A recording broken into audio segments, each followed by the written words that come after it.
Hi friends. அழகே அழகு சீரியலில் சுரேஷ் மதிய புரிஞ்சுக்கினா நல்லா இருக்குன்னு சொல்லிட்டு யாரெல்லாம் நினைக்கிறீங்களோ ஒரு லைக் போட்டுருங்க. இங்கே மலரோட பர்த்டேக்கு ரேவதி போயிட்டு வந்தா அப்படின்னு சொல்லிட்டு பார்த்தீங்கன்னா, ரேவதியை வெளியே நிற்க வச்சுருக்காங்க. நீ வெளியே தான் நிற்கணும், யாரோட வீட்டுக்கும் போகக்கூடாது அப்படின்னு சொல்லிட்டு. ம ரேவதியும் பார்த்தீங்கன்னா அமைதியாக நின்று இருக்காங்க, என்ன பண்ணுறது அப்படின்னு தெரியாமல். இங்கே ஒரு பக்கம் பார்த்தீங்கன்னா மலரும் பாக்கியராஜ் ஜாலியாக பீச்சில் என்ஜாய் பண்ணிருக்காங்க. அப்புறம் பாக்கியராஜ் மலர்கிட்ட கேட்குறாங்க, சரி மலரே இப்போ வேறு எங்கே போகலாம் அப்படின்னு சொல்லிட்டு, சரி வாங்க ஒரு ரெஸ்டாரண்ட் போகலாம் அப்படின்னு சொல்லிட்டு பார்த்தீங்கன்னா ஐஸ்கிரீம் மட்டும் வாங்கி சாப்பிட்டு, சரி வாங்க அப்படின்னு சொல்லிட்டு பார்த்தீங்கன்னா, கொஞ்சம் தூரம் உங்களோட நான் நடந்து போகணும்னு நினைக்கிறேன் அப்படின்னு சொல்கிறாங்க. என்னது நடந்து போகணுமாவா, பைக்லேயே போகலாம் அப்படின்னு சொல்லிட்டு பாக்கியராஜ் சொல்கிறாங்க. இல்லைங்க நடந்து போகணும் அப்படின்றாங்க. பாக்கியராஜ் பார்த்தீங்கன்னா பைக்கை ஒரு மரத்தடியில் நிப்பாட்டிட்டு கிளம்புறாங்க. எதுக்கு மரத்தடியில் நிப்பாட்டுற, ஒரு ஓரமாக நிப்பாட்டலாமே அப்படின்றாங்க. இல்லை ஒரு சேஃப்டியாக இருக்கட்டும் அப்படின்னு சொல்லிட்டு தான் நிப்பாட்டுற மலர் அப்படின்றாங்க. நிப்பாட்டு பார்த்தீங்கன்னா அப்படியே ஜாலியாக பேசிட்டு போயின்னு இருக்காங்க. அப்போ பார்த்தீங்கன்னா சுரேஷ் ரைடு வராங்க. யார் இந்த வண்டி இங்கே நிப்பாட்டியிருப்பாங்க, எப்படியும் வண்டியை எடுக்க தானே வரணும், யார் எடுக்கிறான், எப்படி எடுத்துன்னு போயிடறான் என்ன மாரி அப்படின்ட்டு பார்க்குறேன் அப்படின்ட்டு பார்த்தீங்கன்னா, சுரேஷ் அங்கேயே போலீஸ் ஜீப்போட நிற்கிறாங்க. மலரும் பாக்கியராஜும் பார்த்தீங்கன்னா அப்படியே ஜாலியாக போயிட்டு வராங்க. ஏங்க போலீஸ் வண்டி நிற்கிதுங்க, நம்ம பார்க்கிங் இல்லாத இடத்துல நம்ம வண்டியை நிப்பாட்டோம், அதனால தான் நிற்கிறாங்கன்னு நினைக்கிறேன் அப்படின்றாங்க. அவங்க நின்றா நின்று போகிறாங்க. வா மலரு நம்ம பைக்கை எடுத்துன்னு போகலாம் அப்படின்னு சொல்லிட்டு பாக்கியராஜ் சொல்கிறாங்க. பைக்கை எடுத்துன்னு திரும்பும்போது பார்த்தீங்கன்னா சுரேஷ் ஹலோ அப்படின்றாங்க. திரும்பி பார்த்தீங்கன்னா, அண்ணன் நீங்கள் என்னென்ன இங்கே பண்ணுறீங்க அப்படின்னு சொல்லிட்டு கேட்குறாங்க. இல்லைடா அப்படியே ஒரு நைட் ட்ரைவ் வந்தோம் அப்படின்னு சொல்லிட்டு மலர் வெக்கப்பட்டுனே சொல்கிறாங்க. என்ன நீ நைட் ட்ரைவ் தானே வந்தீங்க, ஏதோ ஹனிமூன் போன மாதிரி வெக்கப்படுறீங்க அப்படின்றாங்க. பாக்கியராஜ் பார்த்தீங்கன்னா, இல்லைடா இன்னைக்கு பர்த்டே இல்லை, அதனால ஜாலியாக இருக்கட்டும் அப்படின்னு சொல்லிட்டு கூப்பிட்டு வந்தேன் அப்படின்றாங்க. என்னென்ன நைட்டில் கூப்பிட்டு வந்திருக்கீங்க, சரி இருந்தது போதும் கிளம்புங்க, நேரங்கட்ட நேரத்தில் வேண்டாம், இந்த ஏரியாலாம் சரியில்லை அப்படின்னு சுரேஷ் சொல்கிறாங்க. அப்போ பாக்கியராஜ் பார்த்தீங்கன்னா, இல்லைடா இன்னும் ஒரு சில இடம் போகணும், நாங்கள் போயிட்டு போகிறோம் அப்படின்றாங்க. சரிண்ணா நீங்கள் சீக்கிரம் பார்த்துட்டு வீட்டுக்கு கிளம்புங்க அப்படின்றாங்க. ஏன்டா நீ வரலையா அப்படின்றாங்க. இல்லைண்ணா நான் கொஞ்சம் லேட் ஆகும், நான் போயிட்டு என்னோடய வேலையை முடிச்சுட்டு வண்டியை எடுத்துன்னு போயிட்டு நான் ஸ்டேஷனில் விட்டு என்னோடய வண்டியில் வந்துடுறேண்ணே, நீங்கள் கிளம்புங்க அப்படின்னு சொல்கிறாங்க. சுரேஷும் பார்த்தீங்கன்னா வராங்க. அப்போ பாக்கியராஜ் மலரும் வராங்க. 3 பேரும் பார்த்தீங்கன்னா வீட்டுக்கு வெளியே நிற்கிறாங்க. அப்போ சுரேஷ் கேட்குறாங்க, என்னண்ணா இப்போ தான் வந்தீங்களா, வேற எங்கேயாச்சும் போயிட்டு இருந்தீங்களா அப்படின்றாங்க. இல்லை வந்தாலும் எப்படி தூங்க தானே போகிறோம் அப்படின்னு சொல்லிட்டு ஸ்லோவாக வந்தோம் அப்படியே பேசிக்கிட்டு அப்படின்றாங்க. சரிடா மதிக்கு கால் பண்ணு அப்படின்றாங்க. மதி நம்பர் என்கிட்ட இல்லை, நீங்களே பண்ணுங்க அப்படின்றாங்க. என்னடா ஒரு பொண்டாட்டி நம்பரை வச்சுக்கல, என்னடா நீ பண்ணுற அப்படின்னு சொல்லிட்டு மலர் பார்த்தீங்கன்னா மதியோட நம்பரை சேவ் பண்ணிவிட்டு இதான் இப்போ கால் பண்ண அப்படின்றாங்க.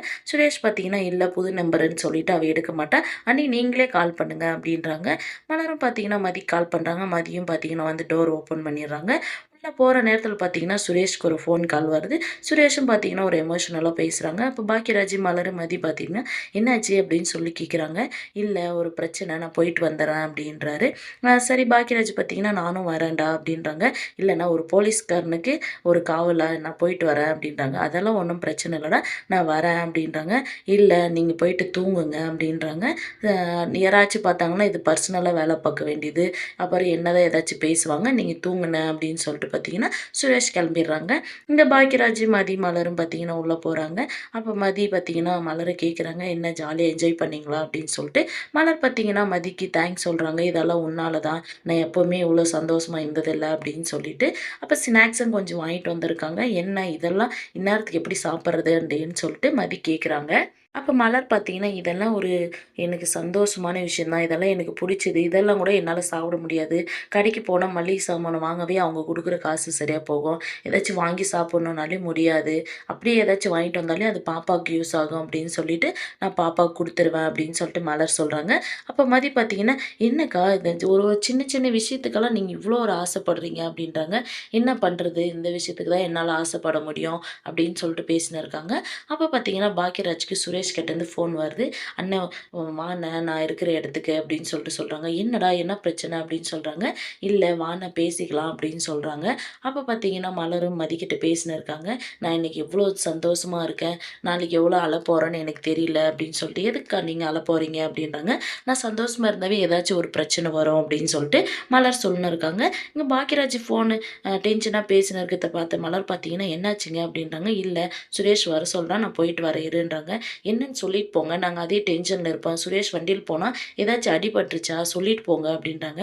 இல்ல ரேவதிக்கு ஏதோ பிரச்சனையா? அதனால தான் சுரேஷ் வர சொல்றான். நான் போயிட்டு வரேன். நீங்க இருங்க அப்படின்னு சொல்லிட்டு, பாக்யராஜ் கிளம்பும்போது பார்த்தீங்கன்னா, இந்த விஷயம் யாருக்கும் சொல்லாதீங்க. அப்புறம் உன்னோட பிறந்த நாளால தான் இந்த பிரச்சனை வந்துச்சு அப்படின்னு சொல்லிட்டு, வீட்ல இருக்கிறவங்கலாம் கத்துவாங்க. நான் வந்து பேசவே இந்த விஷயத்த நீங்க யார்கிட்டயும் சொல்லக்கூடாதுன்னு சொல்லிட்டு பாக்யராஜ் கிளம்பிடுறாரு. இங்க பார்த்தீங்கன்னா, ரேவதி அழுந்துன்னு உட்கார்ந்து இருக்காங்க. பாக்யராஜ் போன உடனே பார்த்தீங்கன்னா, பாக்யராஜ கட்டி பிடிச்சுன்னு அழுறாங்க. சுரேஷ் அப்ப சொல்றாங்க, "என்ன விஷயம்னு அக்கா சொல்ல மாட்றாங்க. நான் வந்த உடனே பார்த்தீங்கன்னா, இதே மாரி தான் என்னையும் கட்டி பிடிச்சு அழுந்தாங்க" அப்படின்றாங்க. அப்ப பார்த்தீங்கன்னா, "என்னக்கா பிரச்சனை?" அப்படின்னு சுரேஷ் கேட்கும்போது, "இந்த மாரி தான் அ அண்ணியோட பொறந்த நாளுக்கு வீட்டுக்கு வந்ததுக்கு தான் எதுக்கு போனேன்னு சொல்லிட்டு என்ன வெளிய நிக்க வச்சிருக்காரு. நீங்க சொல்லிட்டு வரலையா?" அப்படின்னு சொல்லி கேட்குறாங்க சுரேஷு. "இல்ல சொல்லிட்டு வந்தா விடமாட்டாங்கன்னு சொல்லிட்டு நான் அவர்கிட்டயும் சொல்ல, அத்தைக்கிட்ட, குழந்தைகிட்ட யாருக்கிட்டயுமே நான் சொல்லல. வந்துரலான்னு சொல்லிட்டு வந்தேன். ஆனா எப்படியோ உன் மூலியமா அவரு அந்த விஷயத்த தெரிஞ்சுக்கினாரு" அப்படின்னு சொல்லிட்டு ரேவதி சொல்றாங்க. அப்ப சுரேஷ் பார்த்தீங்கன்னா, "இல்லக்கா நீ மாமாக்கு சொல்லிட்டு வந்தியான்னு சொன்னதுக்கு கேட்டதுக்கு சொல்லிட்டு வந்தேன்னு தானே சொன்னேன். அவரு ஏதோ ஒரு விஷயமா கால் பண்ணாரு. அப்ப நீ இங்க இருக்கன்னு சொன்னேன். அவ்வளோதான்க்கா. நான் பிரச்சனை வரணும்னாலாம் எதுவும் சொல்லல" அப்படின்னு சொல்றாங்க. "சரி விடுடா என்ன பண்றது? சரி நீங்க போயிட்டு பாருங்க" அப்படின்றாங்க. "இல்ல நான் மாமாக்கு கால் பண்றேன். இருங்க வெளிய வரட்டும்" அப்படின்றாங்க. அப்ப பாக்கியராஜும் பார்த்தீங்கன்னா, "சரி கால் பண்றேன். இல்ல நான் மாப்பிள்ளைக்கு நானே கால் பண்றேன் இருன்றாங்க." ரேவதி பார்த்தீங்கன்னா, "இல்ல வேண்டாம் விடுங்க. நான் உள்ள போய் இருக்கிறதுக்கு நான் நைட் ஃபுல்லா வெளியவே இருந்துடுறேன்" அப்படின்னு சொல்றாங்க. அப்ப சுரேஷ் பார்த்தீங்கன்னா, ஆக்ரோஷமா பேசுறாரு. "எதுக்கு அவரு இந்த மாரி பண்ணணும்? அன்னைக்கு கல்யாண மண்டபத்திலயும் அப்படிதான் அடிக்க கை ஓங்குனாரு. இன்னைக்கு இந்த மாரி பண்ணியிருக்காரு. ஏற்கனவே இந்த மாரியெல்லாம் நடந்திருக்காக்கா?" அப்படின்னு சொல்லி சுரேஷ் கேட்குறாங்க. "ஆமாடா, எதுக்கு நான் பிரச்சனைன்னு சொல்லிட்டு அமைதியாயிட்டேன்" அப்படின்றாங்க. அப்ப பாக்யராஜ் பார்த்தீங்கன்னா, "தப்பு இருக்குன்னா நம்ம வீட்டுக்கு அனுப்பிச்சு வச்சிருக்கலாம்ல. எதுக்கு இந்த மாரி பண்றாரு அவரு?" அப்படின்னு சொல்லிட்டு, "இரு நானே கால் பண்றேன்" அப்படின்னு சொல்லிட்டு சுரேஷ் பார்த்தீங்கன்னா, தங்கராஜ் கால் பண்றாங்க. தங்கராஜ் பார்த்தீங்கன்னா, "எதுக்கு இவன் இவ்வளோ நேரத்துக்கு கால் பண்றான்?" அப்படின்னு சொல்லிட்டு கால் அட்டெண்ட் பண்ணிட்டு, "சொல்லு மாப்ள" அப்படின்றாங்க. "மாமா உங்க ஏரியாவுல ஏதோ ஒரு திருட்டு போயிருக்குன்னு சொன்னாங்க. அதுக்காக நான் ரவுண்ட்ஸ் வந்திருக்கேன். உங்களுக்கு ஏதாச்சும் தெரியுமா என்னன்னு கேட்கலான்னு சொல்லி தான் உங்களுக்கு கால் பண்ணேன். வெளிய வரீங்களா?" அப்படின்றாங்க. "எங்க இருக்கேன்னா, வெளிய தான் இருக்கேன்" அப்படின்றாங்க. அப்ப தங்கராஜ் பார்த்தீங்கன்னா, "ஐயோ! ரேவதி வெளிய இருக்குது அவங்களுக்கு தெரிஞ்சிருமே! எப்படியாச்சும் அவங்களுக்கு தெரியாத உள்ள வர வச்சுட்டு யார்கிட்டயும் சொல்லாதன்னு சொல்லிட்டு ரேவதி கிட்ட பேசணும்" அப்படின்னு சொல்லிட்டு பார்த்தீங்கன்னா, தங்கராஜ் வராங்க. வந்து பார்த்தா 3 பேரும் வெளிய இருக்காங்க.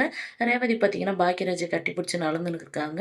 அப்ப எப்படியும் இவ விஷயத்த சொல்லியிருப்பா அப்படின்னு சொல்லிட்டு, "என்ன மாமா வெளியவே நிக்கிறேங்க, உள்ள வான்னு கூப்பிட மாட்டீங்களா?" அப்படின்னு சொல்லிட்டு தங்கராஜ் சுரேஷ் கேட்குறாங்க. "சரி வாங்க உள்ள" அப்படின்னு சொல்லிட்டு பார்த்தீங்கன்னா, உள்ள போனோனே சுரேஷ் பார்த்தீங்கன்னா, தங்கராஜ சரமாரியா கேள்வி கேட்குறாங்க. "என்னடா இது நீ என்ன இப்படி கேட்குற?" அப்படின்றாங்க.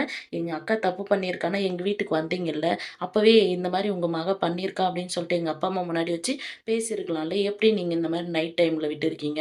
அப்படின்னு சொல்லிட்டு சுரேஷ் கேட்டவுடனே தங்கராஜ் பார்த்தீங்கன்னா, "ஆமா நான் அப்படிதான் இருப்பேன். இஷ்டமானா இருக்கட்டும். இல்லனா கூப்பிட்டு உங்க அக்காவ கூப்பிட்டு கிளம்புங்க" அப்படின்ற மாரி தங்கராஜ் சொல்லியிருக்காங்க. அடுத்து எந்த மாரியான சுவாரஸ்யமான விஷயங்கள் நடக்குதுன்னு நம்ம அடுத்து வர எபிசோட்ல பார்க்கலாம். வெயிட் பண்ணுங்க.